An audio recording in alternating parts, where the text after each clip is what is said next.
5 मार्च 2015 नागालैंड के दीमापुर में रेप के एक आरोपी फरीद खान को जेल से घसीटकर पीट कर मार डाला गया था। 20 सितंबर 2015 उत्तर प्रदेश के गौतम बुद्ध नगर के दादरी में 52 साल के अखलाक को बीफ खाने के शक में भीड़ ने ईंट और डंडों से पीट कर मौत के घाट उतार दिया। 3 दिसंबर 2018 ड्यूटी निभा रहे उत्तर प्रदेश के बुलंदशहर में इंस्पेक्टर सुबोध कुमार सिंह को भी कथित गौकसी के कारण भड़की भीम का शिकार हो गए, जिसमें उनकी मृत्यु हो गई। अब आपके मन में सवाल यह उठ रहा होगा कि मैं गड़े मुर्दे क्यों उखाड़ रहा हूँ। दरअसल हाल ही में संसद के मौजूदा शीतकालीन सत्र में मॉब लिंचिंग पर एक प्राइवेट बिल पेश किया गया।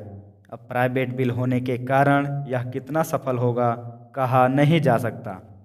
आइए जानते हैं क्या है मॉब लिंचिंग। लिंचिंग सामूहिक नफरत का परिणाम होता है, जिसमें एक भीड़ कानून के दायरे से बाहर जाकर महज शक के आधार पर किसी दोषी को सजा देती है। मॉब लिंचिंग दरअसल आज से नहीं बल्कि सैकड़ों सालों से किसी न किसी रूप में हो रही है। यूरोप के इतिहास में भीड़ के द्वारा सजा देने के उदाहरण देखे गए हैं। अमेरिका में गैर श्वेत लोगों द्वारा किए गए अपराधों के लिए इस तरीके से हत्या करने की घटना मिलती है। असल में लिंचिंग शब्द की उत्पत्ति सिविल वार के दौरान हुई। इस तरह की सज़ा पहले भी होती थी, परंतु इसको एक शब्द अमेरिका में मिला, जिसको चार्ल्स लिंच या विलियम लिंच के नाम पर बताया जाता है।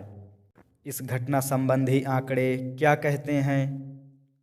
साल 2018 में तत्कालीन केंद्रीय गृह राज्य मंत्री हंसराज अहीर ने राज्यसभा में एक प्रश्न के जवाब में कहा था कि मॉब लिंचिंग पर कोई सम्मिलित और अलग से आंकड़े सरकार के पास उपलब्ध नहीं हैं। साल 2014 से 2017 तक के रिकॉर्ड पर नज़र डालें तो महज 9 राज्यों का ही आंकड़ा सरकार के पास मौजूद है।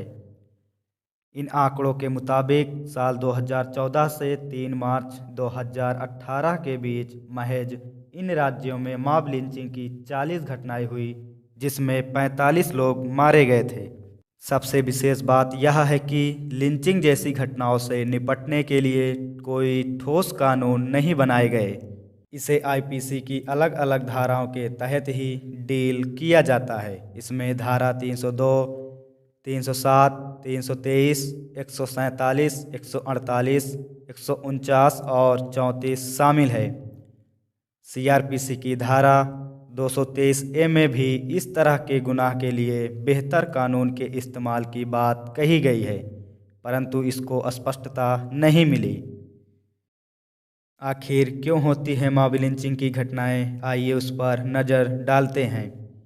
तमाम समुदायों के बीच आपसी अविश्वास की भावना। इसमें बहुसंख्यक और अल्पसंख्यक समुदाय के बीच अविश्वास बढ़ता जा रहा है। एक कौम के लोग दूसरे कौम के लोगों को शक की निगाह से देखते हैं और फिर मौका मिलने पर वे एक दूसरे से बदला लेने के लिए भीड़ को उकसाते हैं। तकनीक का दुरुपयोग। इस तरह की घटना में सोशल मीडिया का दुरुपयोग भी एक बड़ा कारक माना जाता है।